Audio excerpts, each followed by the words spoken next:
I'm Dr. Mutisya. I am a psychiatrist, and on 10th of October, worldwide, we commemorate the World Mental Health Day, which is a day we create awareness about mental health, mental disorders, how to promote good mental health, how to prevent mental illnesses, and to also get people understand how do I know when I have a mental illness, how do I seek help, where are the places I can be able to seek treatment. So this is a day commemorated every year, and this year's theme recognizes the inequalities when it comes to access to mental health. COVID-19 has also brought in a lot of inequalities that the gap between the poor and the rich in terms of like the people who have to work daily to earn an income have really been affected, and so they have been left worse off. And again, those who have mental disorders also, the services have been interrupted, and there was a time that even the National Hospital had to stop having clinics for outpatients, and many people were not able to access their treatment. So COVID-19 has itself brought inequalities, and we always know that the allocation to mental health as compared to physical health has always been low. And it is easy to say I have a headache or I have a stomachache rather than to say I'm sad, I'm depressed. People will even say you're seeking attention, that you can deal with it, you can snap out of it. So this year we want to look at those inequalities and what are individuals, governments, communities doing to bridge that gap and to try and close it down. Yes. We know that 1 in every 4 people have suffered or will suffer a mental health condition in their lifetime. So like here we are 4 of us, so at some point one of us will suffer from a mental health problem, so it is that common. We know that 20% of children and adolescents who, in Kenya, our population is youthful. Generally in Africa, we have more of young people. So 20% of them having mental health conditions is significant. And we also know that by age 14, which is quite young, that many mental illnesses have set in. And by the age of 21, 23, those who have genetic predisposition to mental illness will have developed them. So this is a huge burden in Kenya, and a research done showed that 50% of people accessing healthcare in a general hospital, let's say for example you go to Kenyatta National Hospital or you go to Bagathi Hospital, and you sample among those waiting to be seen, 50% of them have a mental health condition which either has not been identified or they do not know they have it.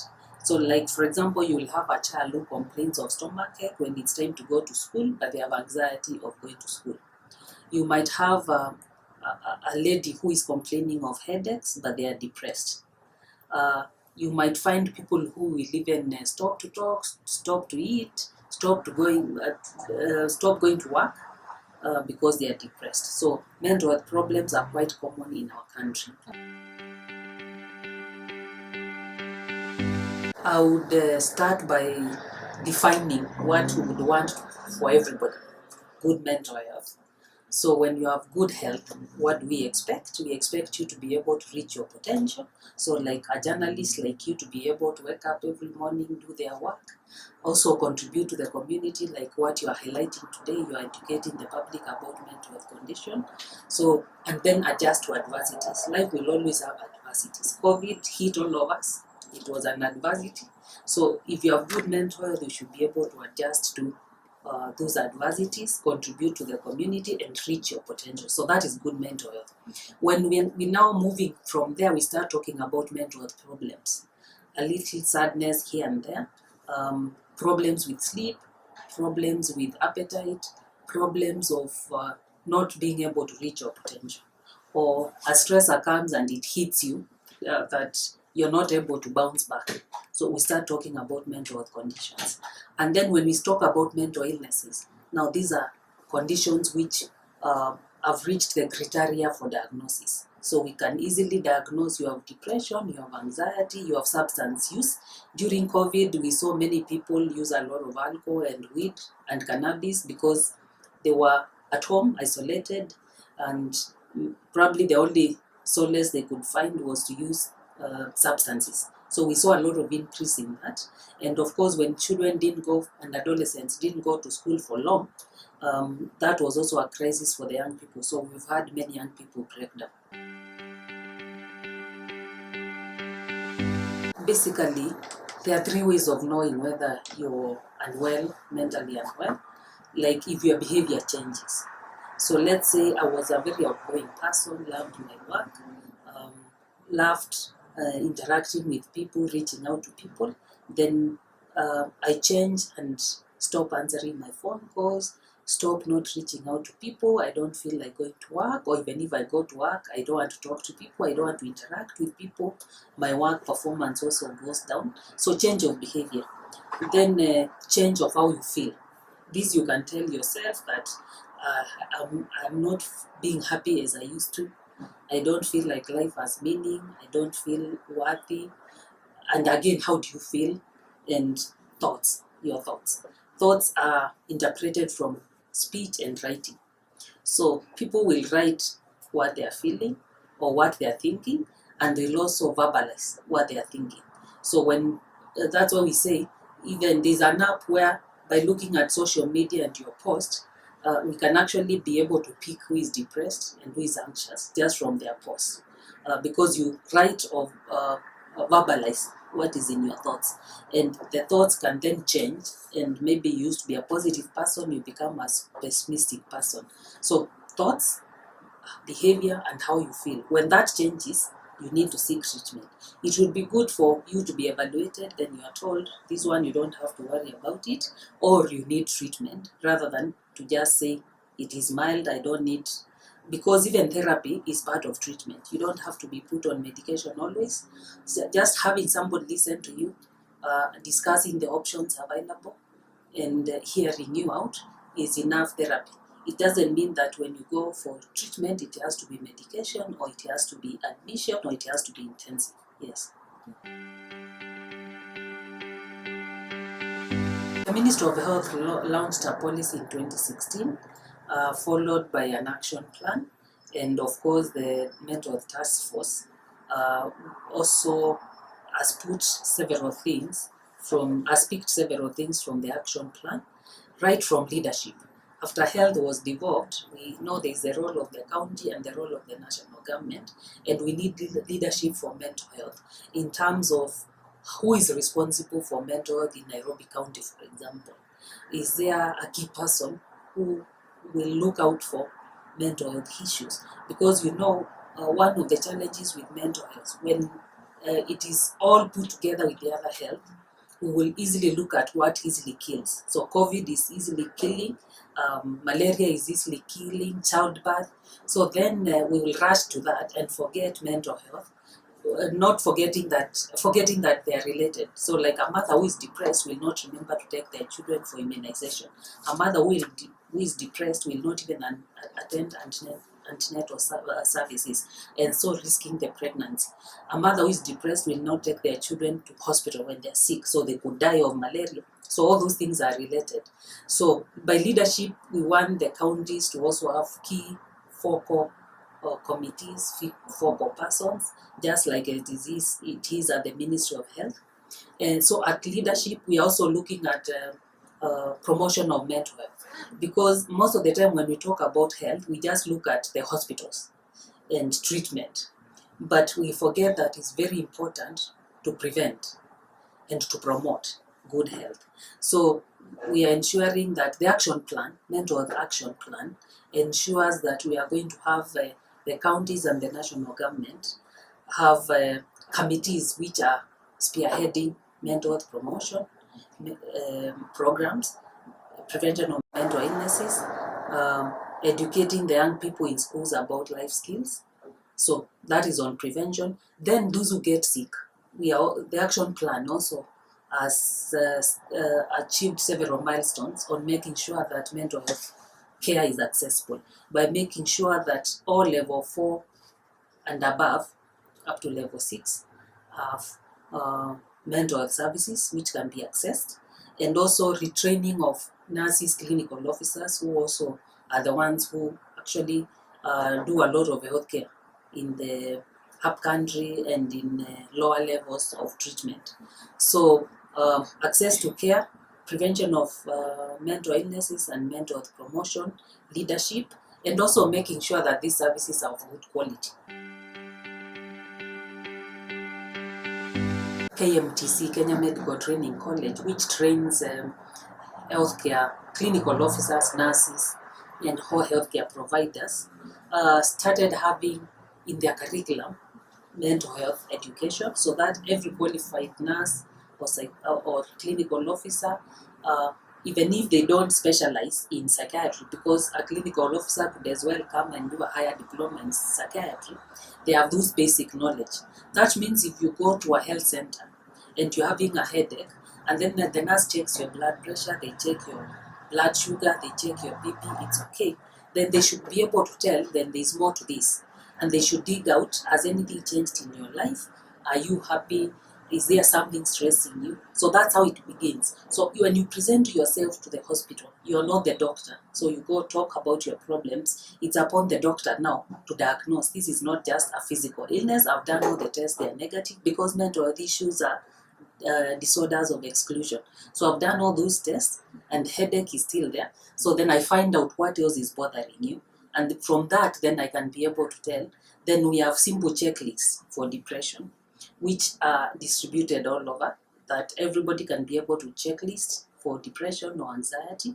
Doctors, there's a time when, like University of Nairobi, which is the oldest medical university, did not used to examine student doctors, medical students on psychiatry. But for over 20 years now, everybody has to do an exam in psychiatry. That means you take it seriously, you rotate, you do your exam. So by the time you're coming out, you are qualified to diagnose mental disorders. So again, if you're going to see a doctor at a level 4, that doctor should be able to tell, this is not just headaches, this is not just stomachache, this is a mental illness. So they either diagnose and refer, or if they're able to manage there, they manage. Yes. The situation is improving, starting with the Mathare National Teaching and Referral Hospital where I work, that we now have medications for all the disorders, which was a challenge previously. The health, the cleanliness and the meals, because it is now a semi-autonomous organization, so there is more allocation, and so there is more improvement on the food, the uniform, the cleanliness, and of course the medications, which are the most important. But we are also aware that the hospital will have, the government is building a new hospital which has all the facilities, because some of those buildings in Mathare are very old, and when you renovate, you know it's very expensive to renovate. So the easiest thing is to do a good, modern neuropsychiatric hospital, because in most of the centers you have both the neurology hospitals and the psychiatry hospital are in the same place, because the two disciplines are interrelated. And then the counties, that's why I said the mental health action plan starts what is important for the county, right from leadership and what the counties need to do. And we are working with the key persons in all the counties, together with the key mental health teams. There are mental health teams in every county, so we are working with them to make sure that the counties there are also able to improve on the treatment, the facility, the sanitation, and so things are improving. And I agree with you, when we went round, the places were not good. You could see a very big difference between the psychiatric unit and the rest of the hospital. We know that Kenya Medical Association has come up with a hotline for healthcare providers to be able to call and access a psychologist who will vet and see who needs to see a psychiatrist and who needs to be seen in person and who needs to be checked in hospital. If you look at the officers who work for the government, they also have a medical cover national insurance cover is enhanced, and with NHIF is covering all mental disorders, including substance use disorders. So for those employed by the government, they're actually able to access all the treatments, including things to do with alcohol addiction, substance use, all mental disorders, because the NHIF, unlike private insurances, which will say will not cover anything to do with alcohol or other substance use disorders or what we call addiction, NHIF is not doing that. So mental health workers, healthcare workers in the public are able to access healthcare, and also there's that hotline they can call and be advised where to seek help, the nearest place, and if they need an emergency, then they're advised which hospital to report to. Suicide is surrounded by a lot of stigma, right from our traditional community. That in communities, when somebody dies by suicide, you're not buried the right way. Either you're buried at night, or you don't pass, the body doesn't pass through the main entrance, you have to use a back entrance. So there's a lot of misconception, a lot of stigma around that. And so for those who attempt suicide and end up not dying, then they are faced with a lot of stigma. People will accuse you of being selfish, of not being a believer in God, that you should believe that God will take care of you despite of your problems. And your family will not want to talk about it, because then I had an encounter of some family members who were saying they cannot have an anniversary to remember their father because he died by suicide, and that is encouraging the suicide spirit. So this is somebody you should be remembering, but you're saying when remembering him is associating with suicide spirit, and they don't want to do it. So there's a lot of stigma right from the church and the religious background, the traditional community, and part of the part of the stigma is worsened by the fact that it's a crime. So if I attempt suicide and I don't die, then I'll be arrested and charged. So again, that makes people not even seek treatment. And those who are already thinking about suicide will look for whatever will make them succeed. So if I have to take a poison, I better take one which will kill me, because if I survive, then I will even go to jail, I'll be stigmatized, I'll live a miserable life. So we have been appealing as psychiatrists through Kenya Psychiatric Association and the Ministry of Health for repealing of that law, that we decriminalize. We are not saying we legalize, we decriminalize. So that if I've found being attempting suicide, then I'll be taken for treatment, not to jail, but not to make it legal. I'm sure you've seen of late, the last 2 to 3 years, there's a lot of discussions on mental health. We've had conferences, mental health conference, every observance day like suicide prevention, World Mental Health Day, International Day Against Drug Abuse, Bipolar Day. All those days, the Ministry of Health takes the opportunity to educate people. And then there are ongoing discussions, even the task force findings, recommendations. We had 2 months of discussions, both online and on TVs and on newspapers. These days, when you look at the newspapers, you will see an article here and there about mental health.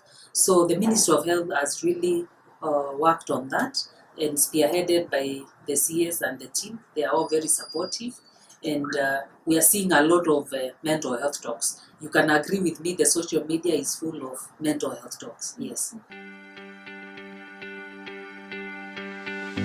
For us to be able to make mental health accessible to everybody, we need to be sure, first of all, to ensure that everybody is aware of what is good mental health, what are mental health problems, and how do I know if I have a mental health problem.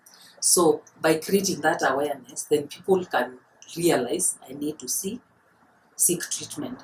Then making sure those services are available. And that's why we are saying we are working with the counties to make sure that you can access healthcare in the lowest level.